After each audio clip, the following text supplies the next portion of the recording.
as we continue watching the greatest tournament in the world in US, Canada, Mexico.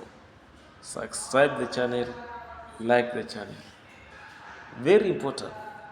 That is now situation awareness. We know what is happening around the world.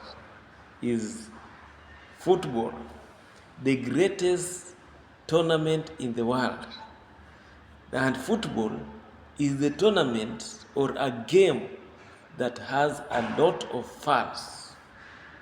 And if it's happening around you, go and watch.